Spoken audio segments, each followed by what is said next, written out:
안녕하세요. 소윤섭의 팟캐스트입니다. 정말로 말하고 싶고 말할 수 없는 이야기들의 사부를 시작하겠습니다.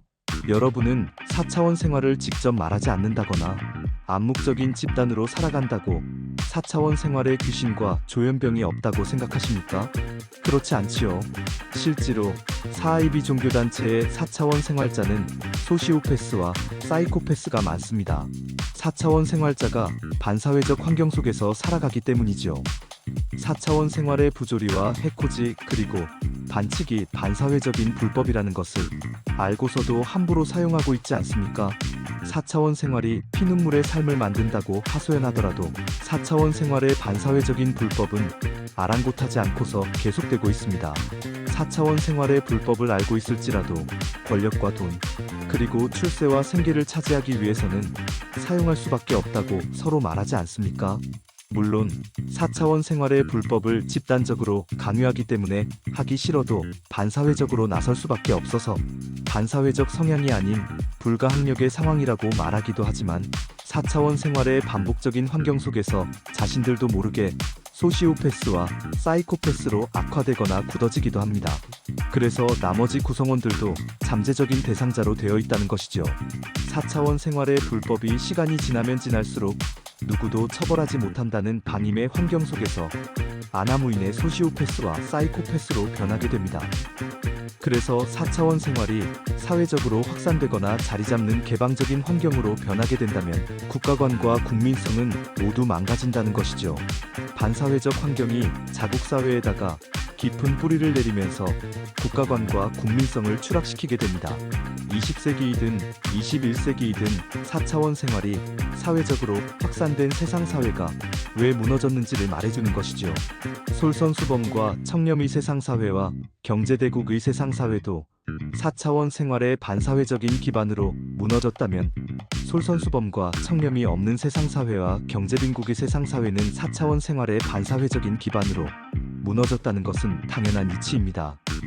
오늘날의 한국 사회에서 솔선수범과 청렴이 있는 종교단체의 기반에서도 4차원 생활의 반사회적 환경을 어쩔 수 없다는 것으로 무너지고 있다는 상황과 솔선수범과 청렴이 없는 사이비 종교단체의 기반에서는 4차원 생활의 반사회적 환경을 어쩔 수 없다는 것으로 이미 무너져 있었다는 상황을 대조하여 확인해 보십시오.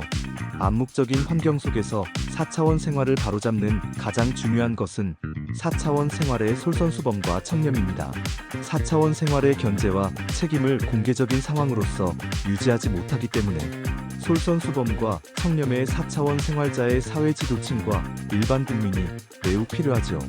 또한 자국사회를 통합하는 의지가 있는 4차원 생활자의 사회 지도층과 일반 국민이 매우 필요합니다. 이념, 종교, 정치, 역사, 문화 등으로 분열되는 4차원 생활은 자국사회를 바로잡을 수 없고 사분오열로 망가뜨릴 뿐이지요.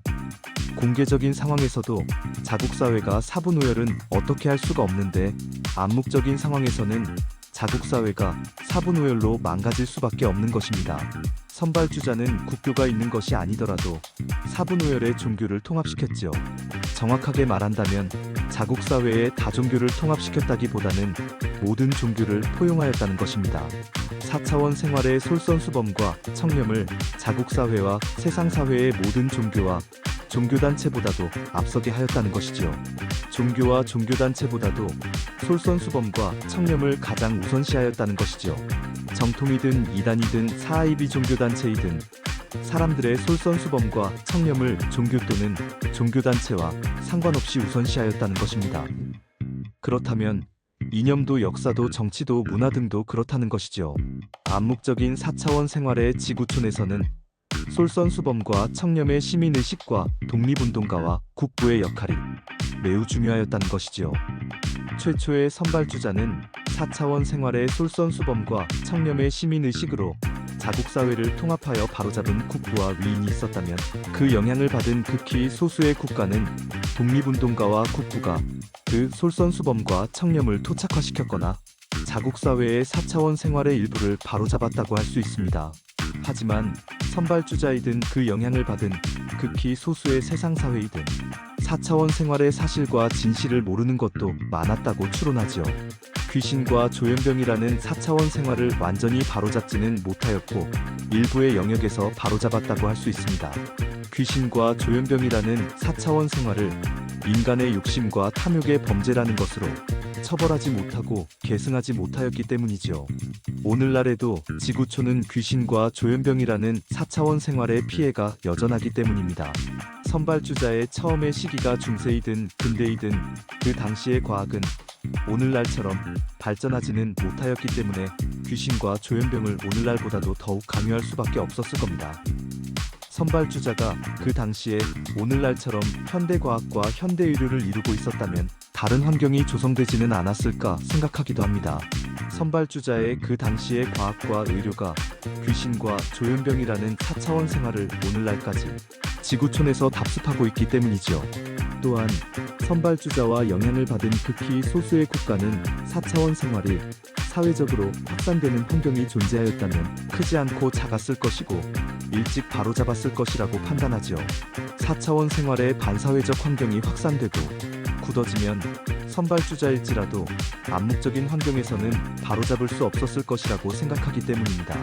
한국 사회의 학교가 솔선수범과 청렴을 가지고 있었다고 하더라도 4차원 생활이 반사회적으로 확산되는 암묵적인 환경에서는 바로잡을 수 없었던 것처럼 말입니다.